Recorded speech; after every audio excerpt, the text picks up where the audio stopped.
Alright, y'all, what are we going to be talking about today? Sure, you saw it in the thumbnail already. We're going to be talking about one of the components that I've been using to do some of my comparisons. So when you see me do the head-to-head comparisons or any other type of amp comparison, probably within the past 2 years, it's going to be with this guy right here, the Radial Headbone VT. And this thing is super awesome, right? So this allows you to plug in 2 separate amps into one cabinet, right? So when you see me, clicking with my foot, I'm clicking this button right here and it's going from one head over to the other, 1 and 2, A and B, whatever you want to call them. And this thing is very easy to use, although you do need a bunch of cables to do it. And of course, if you want to do it right and have good cables, that costs you quite a bit of money because you're going to need a bunch of good cables in and out, right? So this one, let's see, we're going to start from over here. So you've got the 2 amp B. This goes into the input of the amp B. 2 amp A, same thing. This goes to amp A, right? So then you got to pick which one's going to be which, and you have to remember, because when you get over here, you're going to need to know, right? So Slingshot, this is a different pedal that I don't have, so we're not going to talk about that.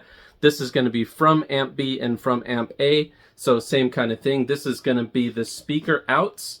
Instead of going to the cabinet, they're going right here, right? So that's why I said you have to remember which amp is which, otherwise it's not going to work very good. Then you've got this one, which is to the cabinet, right? So this goes to your one cabinet. So that covers all of those. And then this one's going to be your input from the guitar, and it has either a buffered or a direct. I typically am using the direct because I haven't seen any need to use the buffer.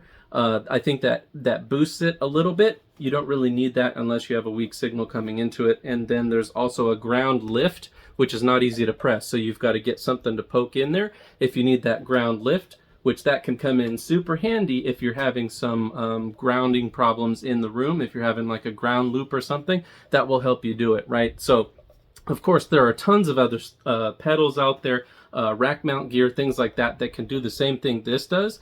This is just something that I found for a good deal used, and I couldn't pass it up, right? This probably cost a quarter of what the Mesa head tracks are going for, and I'd love a Mesa head track, don't get me wrong, but this was much less expensive and does the job incredibly well. I haven't found it to, or I should say, let me back up a little bit.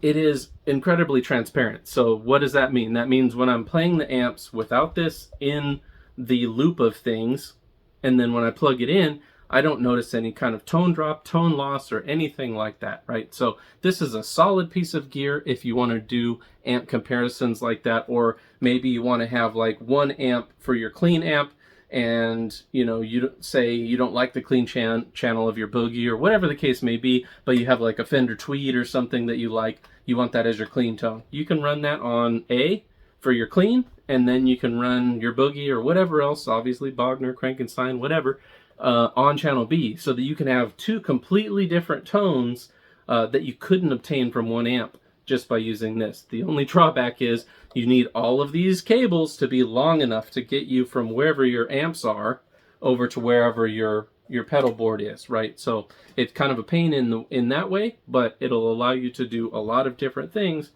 if you need something like that. So this gets a big thumbs up for me. Not necessarily a review, but a lot of people ask me all the time, like, how do you do your amp comparison? How do you switch back and forth between the amps and use the same cabinet? And this is how I do it. That's all I got for you guys today. Thank you for watching. As always, if you like, please like my video, comment down in the comments, subscribe, and share. Thank you guys.